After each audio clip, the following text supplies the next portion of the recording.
Olá, tudo bem? Vamos lá, Glaucio Nascimento, ginecologista e obstetra, também com certificado de atuação em medicina fetal. Estou aqui mais uma vez para falar sobre essa pandemia do Covid-19 na gestação. Saiu uma nota técnica do Ministério da Saúde que eu acho super importante compartilhar com vocês, e aí eu fiz uma espécie de apresentação. E essa nota técnica, a número 6, que tem um assunto, atenção às gestantes no contexto da infecção da síndrome da respiratória pelo coronavírus. Então, ela foi uma nota que foi publicada no dia 25 de março de 2020. Eu estou falando hoje, dia 26 de março de 2020, uma nota super nova que eu queria conversar um pouquinho com vocês. Então, a nota técnica ela começa falando sobre a infecção humana causada pelo novo vírus do coronavírus, que é uma emergência de saúde pública de importância internacional, cujo espectro clínico ele é diverso, variando de sintomas leves a síndrome respiratória aguda grave. A letalidade varia conforme cada país, mas está evidenciado que idosos e pessoas com comorbidades crônicas são aquelas que apresentam mais complicações.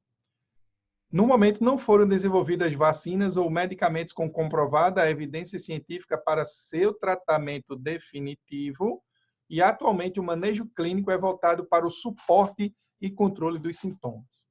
A presente nota trata das orientações a serem adotadas na atenção da saúde, à gestante no contexto da pandemia do novo coronavírus. Infecções respiratórias de etiologia viral já foram previamente descritas com vinculação a desfechos obstétricos e neonatais desfavoráveis. Observe-se que a infecção pelo coronavírus e também pelo coronavírus do Oriente Médio em 2002 e 2012, respectivamente, configuram exemplos disto, além da pandemia associada ao vírus influenza H1N1, que caracterizou por um grande número de desfechos adversos em gestantes. Em sentido contrário, até o momento, o SARS-CoV-2 não parece ser associado ao risco de maior gravidade em gestante, mesmo que a maioria dos casos descritos na literatura científica tratem de mulheres na segunda metade da gestação. E fala isso porque, como a infecção ela é recente, né? Então você não vai ter um dado completo de uma gestação de 9 meses, já que os primeiros casos foram identificados no final de 2019 e a gente ainda está no final de março de 2020. Então, vamos compartilhar novamente a nossa tela. O quadro clínico observado em gestantes com SARS-CoV-2 é semelhante ao observado em adultos não gestantes, bem como taxa de complicações e de evolução para casos graves, aproximadamente 5% dos casos. Entre os sintomas mais comumente apresentados estão a febre e a tosse. Grande número de gestantes reportadas até o momento apresentou alterações na tomografia computadorizada do tórax, com identificação de evolução para as formas graves, como pneumonia, achados semelhantes ao da população adulta não gestante. Nesse sentido, recomenda-se que o protocolo de diagnóstico do SARS-CoV-2 em gestante siga o protocolo da população adulta em geral. Até aí, tudo bem. Minha grande discussão é o seguinte, de fato, os clínicos, eles estão muito mais, eles possuem muito mais habilidades, eles possuem muito mais habilidades para tratar essa síndrome do coronavírus, muito mais do que nós obstetras. Nós obstetras, ginecologistas e obstetras, plantonistas de diversas maternidades, tanto no âmbito do SUS ou particular, nós estamos treinados para resolver as patologias obstétricas e estamos nos adaptando para essa nova situação, como também os diversos clínicos que também não tiveram acesso ainda ao manejo da infecção pelo coronavírus. Mas, de fato, um caso de síndrome respiratória grave, ele, sem dúvida alguma, em geral, vai ser muito melhor conduzido por um profissional na clínica médica do que isoladamente um médico ginecologista e obstetra. Essa é minha opinião, por mais que o fluxograma, né, a orientação do fluxo de diversos casos caírem nas mãos até de nós obstetras. Hoje eu vi um edital, uma publicação no Diário Oficial de Pernambuco, que foram contratados para essa epidemia, eu acredito que uns 300 médicos clínicos. Então, nunca vi tanta contratação na saúde e até de urgência, muitos técnicos de enfermagem também, médicos de UTI, médicos sanitaristas. E sabe quantos obstetras foram chamados? Nenhum, porque a urgência do COVID-19, ela exige muito mais o atendimento clínico. Então, é óbvio que todo esse cuidado é justamente para você realmente ter um acesso maior aos especialistas clínicos e de UTI. Mas vamos lá, vamos voltar à nossa nota técnica aqui. Então, é isso, né? O protocolo da gestante é o protocolo da população geral. As gestantes, elas devem ser classificadas com base nos critérios dos protocolos do Ministério da Saúde, devido à condição atual de transmissão comunitária, e o manejo será realizado conforme as demais síndromes gripais, com zelo em relação aos sinais e sintomas que demonstram gravidade clínica e indicação do uso do oseltamivir, se identificado quadro de síndrome gripal. Então, o oseltamivir, ele pode sim ser utilizado na gestação, em geral a dose é de 75 miligramas via oral, de 12 em 12 horas, não tem problema nenhum. Em relação a essa pandemia, é muito mais benefício do que um próprio risco. Ela é classificada como droga na classe B, que é uma droga segura na gestação. Nos serviços de saúde em geral e, portanto, também na atenção pré-natal e maternidades, deve ser instituída uma triagem de sintomas respiratórios e fatores de risco. Aqui eu quero falar um pouquinho sobre isso. As gestantes que apresentam síndrome gripal deverão ter seus procedimentos eletivos, consultas e exames de rotina, adiado em 14 dias e, quando necessário, serem atendidas em local isolado das demais pacientes. Agora vamos para a parte prática desse assunto, né? Primeiro vamos pensar aqui, nos serviços de saúde em geral e, portanto, também na assistência pré-natal e nas maternidades, devem ser instituída uma triagem de sintomas respiratórios e fatores de risco. Como? A pergunta é, como? Como que você coloca um sistema isolado na maternidade se, por acaso, o número de profissionais obstetras ele é escasso e se, por acaso, você não tem infraestrutura adequada? Numa maternidade pública onde eu trabalho, você só tem uma sala de triagem. Então, ou se constrói outra sala, ou realmente as gestantes com COVID-19, elas conviverão no mesmo ambiente das gestantes que entrarão na maternidade para partos ou para abortamentos ou para as consultas de urgência.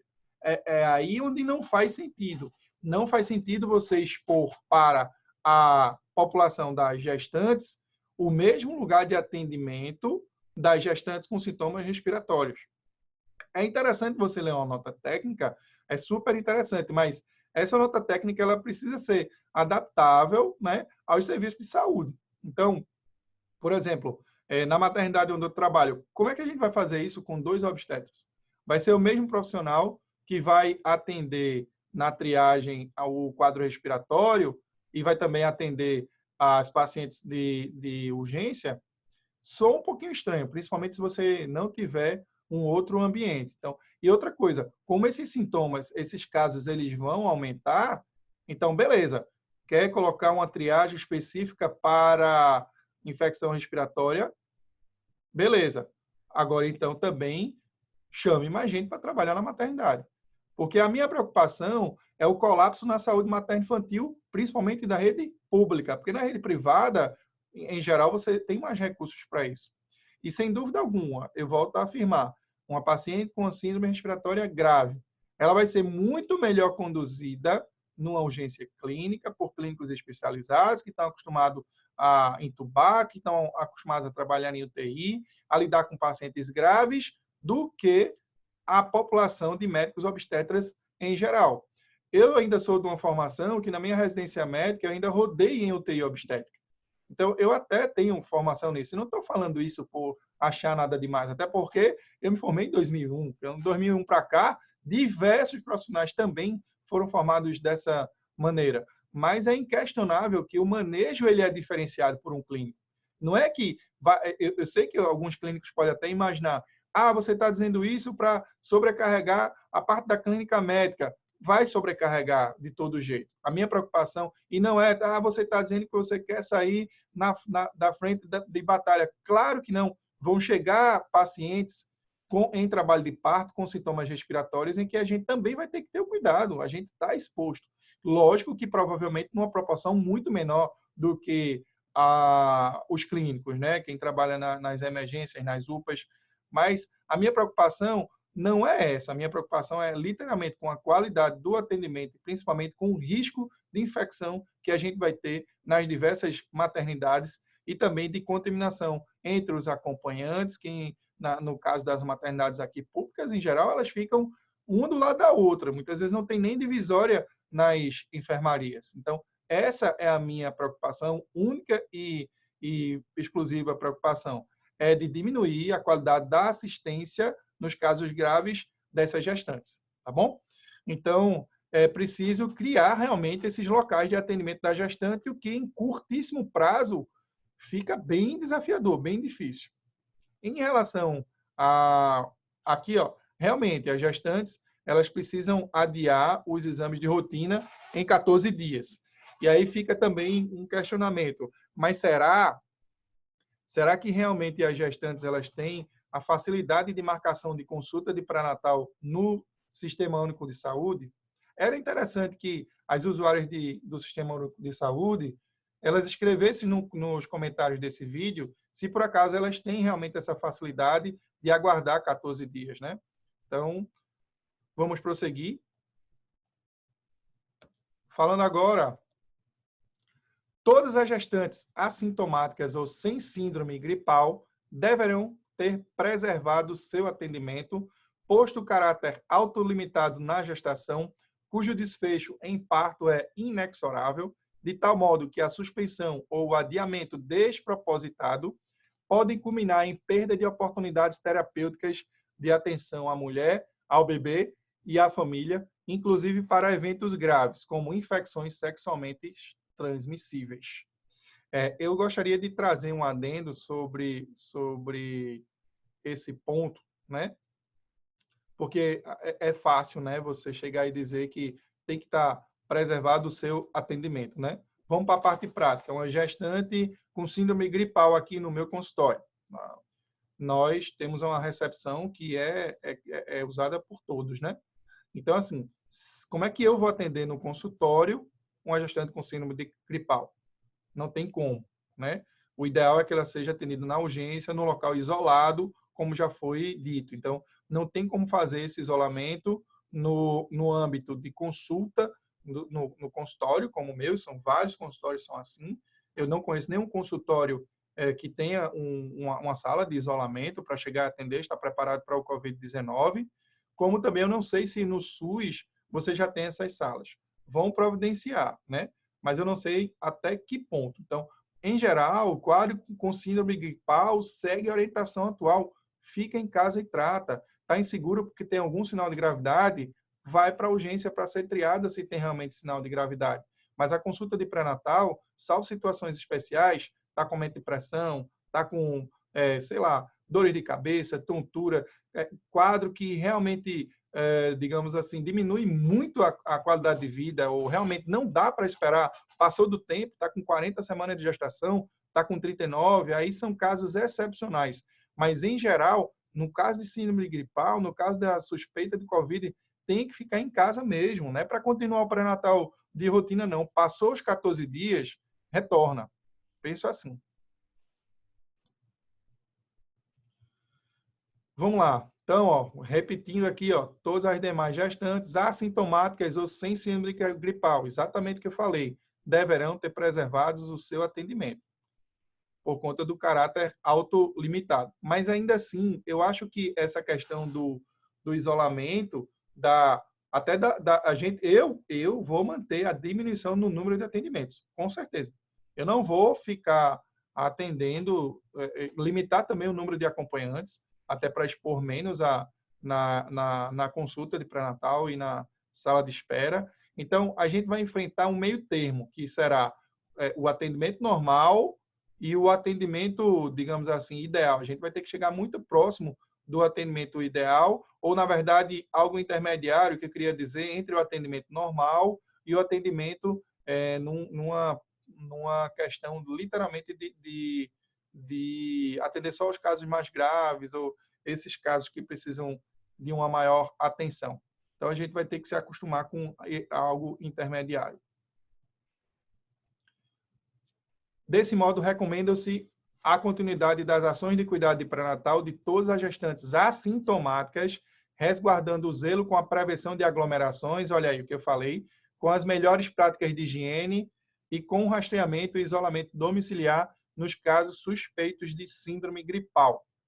Importante ressaltar que os procedimentos adiados como consequência do isolamento domiciliar das gestantes que apresentarem sintomatologia compatível com síndrome gripal deverão ser reagendados em tempo hábil, de modo que não haja prejuízo no segmento de pré-natal. Eu acredito, inclusive, que vai chegar um momento em que precise ir para a urgência ou para algum setor na urgência onde se possa realizar essa consulta de pré-natal que não puder ser adiada, nos casos das gestantes, no final da gravidez. Mas é algo novo que a gente precisa se adaptar aí no pré-natal. Sobre atendimento pré-natal de gestantes que apresentaram sintomatologia compatível com síndrome gripal, parece razoável manter vigilância sobre eventuais restrições do crescimento fetal. Ainda que não existam dados atuais sobre a evolução destas gestações, sabe-se por outros casos de coronavírus, SARS e MERS, que podem existir alterações placentárias e maior taxa de restrição de crescimento do feto. Toda infecção, ela pode gerar defeito congênito, infecção pode gerar defeito congênito e pode causar também restrição do crescimento intrauterino, como também pode causar parto prematuro. Então, em geral, lógico, uma gripe autolimitada, ela não deve causar isso, né? Um resfriado comum não vai causar isso. Mas é sabido que as infecções, elas representam grande culpa desses casos de parto prematuro, de ruptura prematura das membranas também, e até de defeitos congênitos, como também da restrição do crescimento intrauterino, aquele bebê que nasce bem abaixo do esperado no peso. E isso pode ter repercussões neonatais. Então, não tem como chegar e dizer, é só uma gripezinha, não causa nada em gestante. Não, existe essa preocupação. Gestante é um grupo não está sendo considerado como um grupo de risco, mas é um grupo que tem uma particularidade nesse risco, né? Principalmente porque não só é a gestante e o bebê. Então, toda restrição que tiver em relação à criança, você também vai ter que meio que adaptar a gestante que tem um bebê dentro de si. Então, muito cuidado com as gestantes. Não é a mesma coisa que você tratar um adulto. Deve-se ressaltar que, até o momento, 47% das mulheres com SARS-CoV-2 tiveram seus partos pré-termo. Algumas delas por sofrimento fetal, indicando a necessidade de se monitorizar essas gestações durante o pré-natal e também durante a internação hospitalar. Esclarece-se que a maior parte desses casos, desses partos, ocorreram após 36 semanas de gestação. Ainda não há confirmação científica que ocorra a transmissão vertical do SARS-CoV-2. Entre os casos relatados até o momento, não se sabe se a transmissão para o feto recém-nascido ocorreu antes ou após o nascimento. Os demais casos reportados de gestantes positivas para SARS-CoV-2 apresentaram neonatos livres de vírus, incluindo o sangue de cordão e de placenta.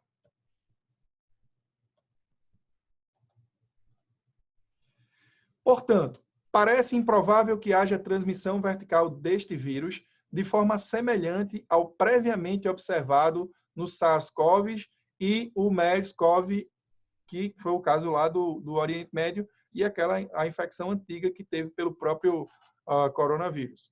O SARS-CoV-2 entra nas células do hospedeiro utilizando os receptores tipo 2 da enzima conversora de angiotensina, que tem a expressão nas interfaces materno-fetais no início da gestação muito baixa, sugerindo a incapacidade de o vírus romper a barreira placentária. Há de se considerar, contudo, que um integrante da família do coronavírus, o HCOV-229E, se mostrou capaz de transmissão vertical, porém com neonatos em bom estado. Eu quero também falar um pouquinho que, só um adendo, existe um polimorfismo da enzima conversora de angiotensina. Então, esse polimorfismo do ECA, ele pode estar associado a uma maior vulnerabilidade de se adquirir o coronavírus. Isso é só uma ideia que eu acredito que pode ter correlação, né? Mas não é nada que justifique se realizar esse teste, até porque é um teste caro. Eu só digo isso porque, como eu estudo muito trombofilia, então existem vários desses polimorfismos, e um dos polimorfismos até não é tão estudado, mas é o polimorfismo da enzima conversora da angiotensina. Então, é por isso que muitas vezes discrasia sanguínea, pré-eclâmpsia grave, pré-eclâmpsia também, a gente pode considerar um fator de risco aí em relação, ou até um antecedente de pré-eclâmpsia já deixa a gente mais alerta, né? E a gente tem que tomar muito cuidado com esses casos. Vamos lá. Em relação ao risco de teratogênese, pouco se sabe ou nada se sabe sobre o SARS-CoV-2, especialmente porque os casos relatados até o momento são de mulheres infectadas na segunda metade da gestação. Nenhuma destas crianças apresentou dismorfologias, ou seja, defeitos congênitos. Além disso, analisando o caso de SARS e MERS, não houve relatos de fetos malformados. Aqui eu gosto de lembrar muito da pandemia do Zika, dengue, chikungunya, no caso da síndrome da Zika congênita, onde a gente observou de uma forma subjetiva, não sei se isso foi comprovado, mas um aumento nos casos de abortamento espontâneos. As gravidezes não vingavam e muitas vezes tinham história de infecção associada. Então, a gente precisa, muitas vezes pode acontecer até a infecção causando o abortamento. Aí a gente não vai saber porque esses bebês eles não são estudados, né? E aí só vai ser estudado quando você tem um prosseguimento aí na gestação no segundo e terceiro trimestre. Mas vamos lá.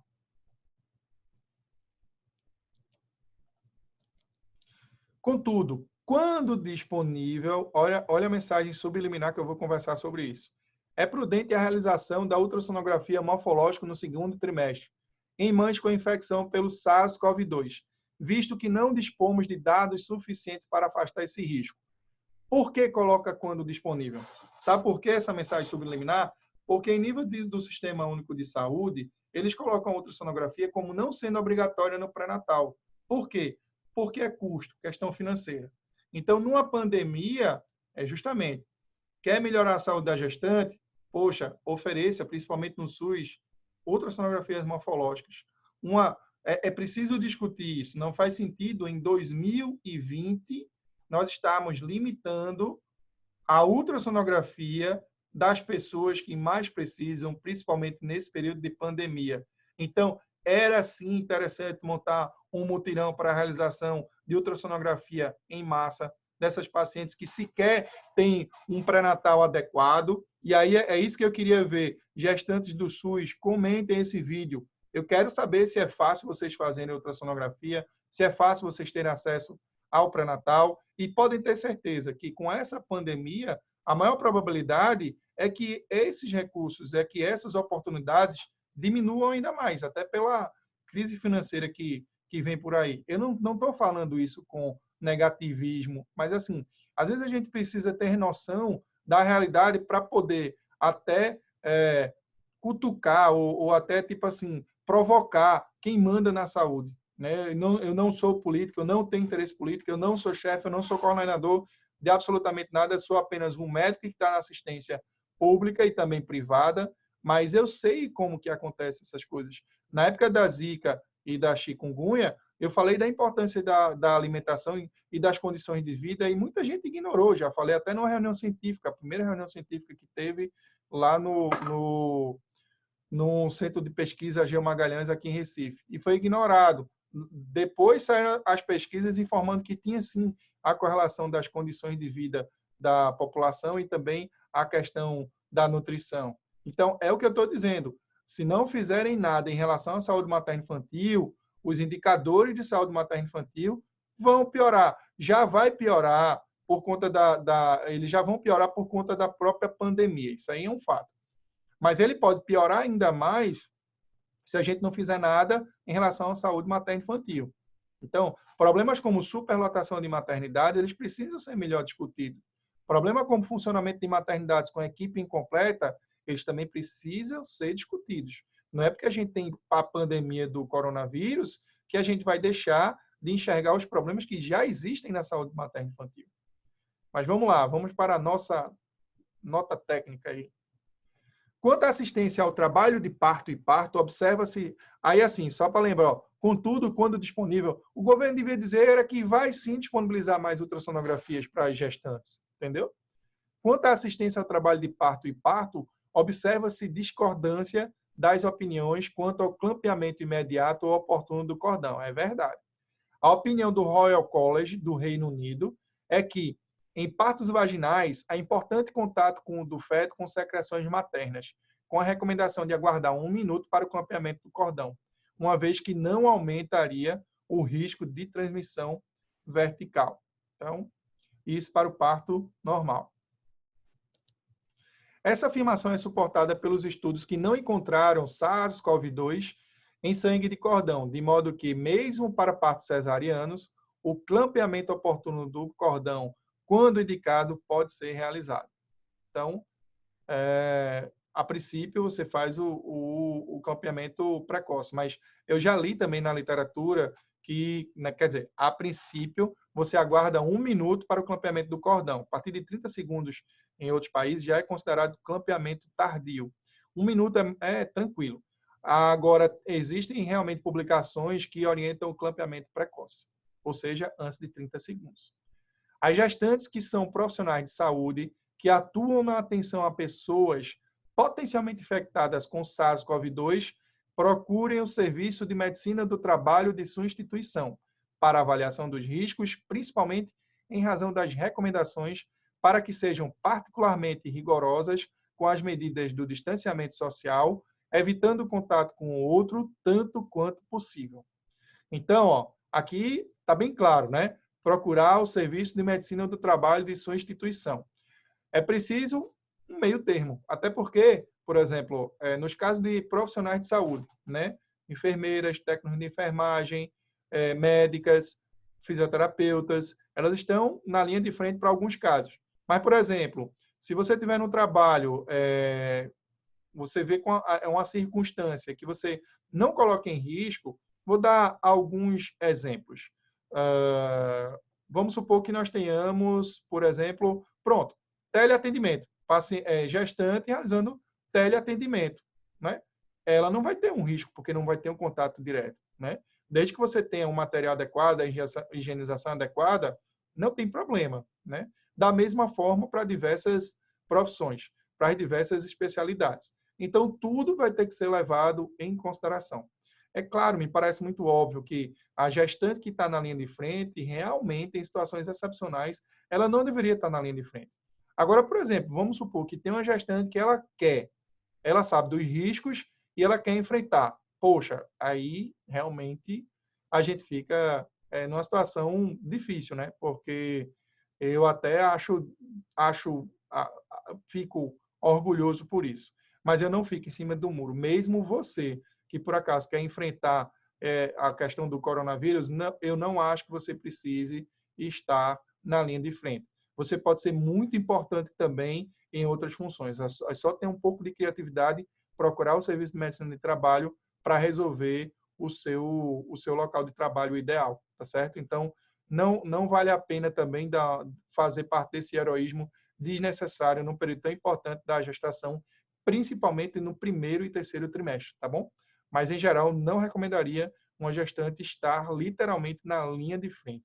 Eu tenho uma paciente, por exemplo, ela é enfermeira, trabalha com burocracia, então não tem acesso ao público direto. Tem acesso a alguns profissionais de saúde que a procuram para trocar ideias, discutir condutas, etc. e tal. Mantendo o distanciamento, tomando cuidado de higiene, utilizando o EPI, não, esse risco, assim, é muito reduzido e a função dela, ela é muito importante. Se no trabalho permitirem que ela faça esse atendimento à distância, ótimo. Mas se não permitir, eu também não vejo uma indicação absoluta de você afastar. Mas é como a própria nota técnica é clara, né? A nota técnica, ela enfatiza aqui, ó. As gestantes que são profissionais de saúde, que atuam na atenção a pessoas potencialmente infectadas, procurem o serviço de medicina de trabalho da sua instituição para avaliação dos riscos, principalmente em razão das recomendações para que sejam particularmente rigorosas com as medidas de distanciamento social, evitando contato com os outros tanto quanto possível. Para mim, de toda essa nota técnica, esse dado foi importante, até porque o meu celular e o celular lá do consultório foi enorme o número de ligações de gestantes querendo se afastar de todo jeito. Eu lembro muito o caso das bancárias, eu tenho muitas pacientes bancárias, muitas bancárias me ligaram e em pouco tempo, algumas horas, os próprios bancos acabaram liberando as pacientes. Mas, em geral, é preciso tomar cuidado com a potencialidade de infecção do Covid na gestação. Não dá para também ignorar que é uma gripezinha. Não, não é uma gripezinha. Conclusão. Bom, ele conclui dizendo que as recomendações contidas são provisórias e poderão ser modificadas à medida que os novos dados eles forem publicados. Então, pessoal, é isso. Essa é a nota técnica. Eu queria terminar também compartilhando com vocês o nosso site. Deixa eu ver se eu encontro aqui. Vamos colocar aqui. Não é esse aqui. Deixa eu colocar, ó. Eu vou até colocar para vocês. É o drglaucius.com.br/Covid-19. Então, nesse site, está processando aqui, vocês terão um monte de informações, tanto para você, profissional de saúde, como também para a população em geral. Essa aula, inclusive, depois eu vou colocar tanto no meu canal do YouTube, vamos esperar aqui enquanto está baixando, eu vou disponibilizar tanto no meu canal do YouTube, como também no site, vou tentar colocar nos vídeos do Instagram. Mas vamos lá compartilhar.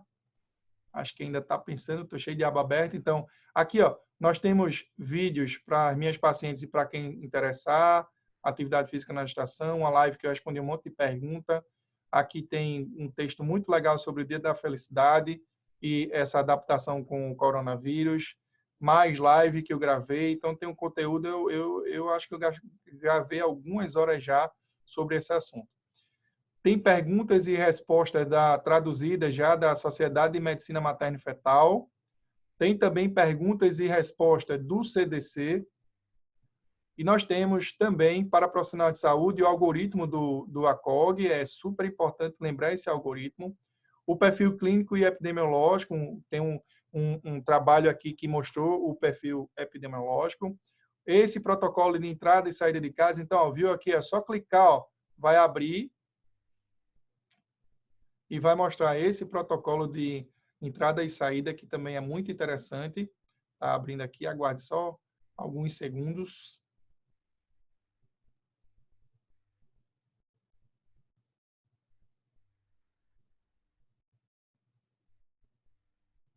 Está abrindo já.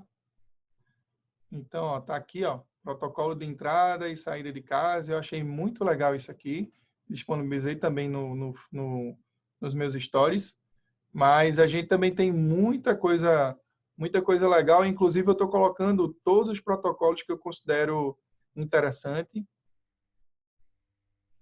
E o objetivo disso é que a gente realmente possa ter um canal de comunicação melhor nesse período que a gente precisa aí da pandemia do coronavírus.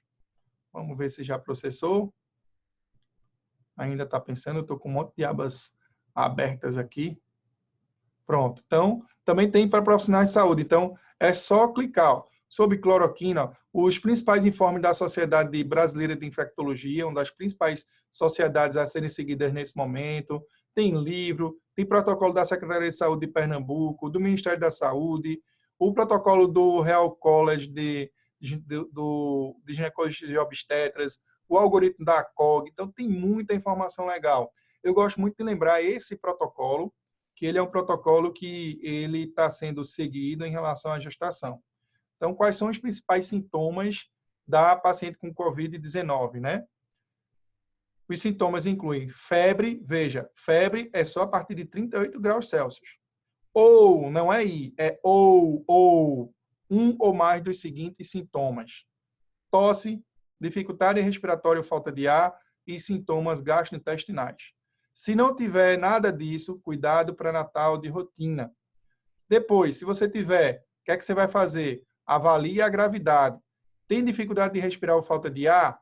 Tem dificuldade em completar uma frase sem ficar ofegante ou precisa parar com frequência para recuperar o fôlego ou andar em casa, pela sala? A paciente tosse mais do que uma colher de chá de sangue? Ela sente alguma outra dor ou pressão no peito, além da dor ao tossir? Ela é incapaz de manter os líquidos, na verdade, de ingerir líquidos. Essa tradução não está muito legal. Ela mostra sinais de desidratação, como tontura ou ficar em pé. Ela está menos responsiva do que o normal ou se mostra confusa durante a conversa. Se tiver algum desses sinais de gravidade, é uma paciente que é considerada de alto risco. Tem que ser recomendado o atendimento imediato no departamento de emergência, unidade que atenda mulheres grávidas. Quando possível, deve-se encaminhar a paciente para um local onde se possa ser isolada. É recomendável notificar o estabelecimento para onde você encaminhar, a fim que é uma pessoa suspeita de infecção, tá bom? Eles também traduziram isso sem dar os devidos créditos. Deixa eu só confirmar se eles colocaram a sigla aqui. Realmente, aqui, colocou pessoa sob observação, porque na tradução no inglês era PUI, é outra tradução, mas é pessoa sob, no caso, observação, não é isso? E aí, ó, se tiver, você tem que notificar e adotar as práticas locais de controle de infecção, incluindo os equipamentos de proteção. Se não tiver nenhuma resposta dessa, avaliar se tem hipertensão, diabetes, asma, HIV, doença crônica, cardíaca, hepática, pulmonar, renal, sanguínea e pacientes que utilizam imunossupressores. Trombofilia, sim, é um tipo de displasia sanguínea. Condições obstétricas, parto prematura também acrescentaria pré-eclâmpsia. Incapacidade do autocuidado ou providenciar acompanhamento se necessário. Se tiver alguma resposta positiva, o risco ele é moderado. Deve-se atender o paciente o mais rápido possível em um ambiente ambulatorial com recursos para determinar a gravidade da doença. Quando possível, encaminhe o paciente em um local que pode ser isolado. A avaliação clínica do comprometimento respiratório inclui exame físico e outros como oximetria de pulso, radiografia de tórax ou gasometria arterial, conforme a indicação clínica. Mulheres grávidas com protetor abdominal não devem ser excluídas de tomo de tórax se houver recomendação clínica. Então, grávida pode sim fazer a tomografia de tórax na suspeita do COVID-19. Se não houver comprometimento, nada demais, ou nenhuma resposta positiva desse quadro aqui em cima, mais uma vez, paciente de baixo risco deve ser encaminhada para cuidados sintomáticos em casa, incluindo hidratação e repouso. Deve-se monitorizar o desenvolvimento de qualquer outro dos sintomas acima e tomar as precauções obstétricas de rotina. Se tiver alguma dessa resposta aí positiva, comprometimento ou complicações respiratórias, internar o paciente para avaliação e tratamento adicional, revisar as recomendações do hospital ou sistema de saúde sobre isolamento, pressão negativa e outras medidas de controle de infecção para minimizar a exposição de pacientes e profissionais. Então, pessoal, é isso. Eu queria também mostrar aqui que tem um outro link para as minhas pacientes, que é o drglaucio.com.br/avisos. É por aqui que a gente vai ter alguns canais também de comunicação. Então, a gente já colocou os casos de atendimento prioritário, algumas particularidades e alguns links que são interessantes e um aviso sobre quem deve entrar no consultório, né, para a gente garantir que o nosso ambiente ele seja seguro para todas vocês. Além disso, em particular para as minhas gestantes, em breve, eu queria muito que vocês entrassem nos nossos grupos de WhatsApp. A gente vai, nesse período de pandemia, melhorar ainda mais a comunicação. Então, se você não está em nenhum grupo de WhatsApp no horário comercial, entre em contato com a Elisângela ou pode mandar mensagem no meu WhatsApp pessoal, que eu incluo você no seu respectivo grupo de WhatsApp, para a gente realmente ter uma melhor comunicação, que eu acho que a gente precisa se unir ainda mais nesse período. Em breve eu também devo estar realizando uma reunião à distância através da plataforma Zoom. Então, baixe o aplicativo. Provavelmente eu vou disponibilizar para vocês e eu estou pensando até em disponibilizar para várias gestantes que tiverem interesse nessa reunião, tá bom? Espero que tenha ajudado. De vez em quando eu vou colocar alguns vídeos para a gente discutir um pouco mais sobre Covid-19, principalmente Covid-19 na gestação, tá bom? Um abraço a todos, fiquem com Deus, previnam-se, cuidem-se e até mais, até o próximo vídeo.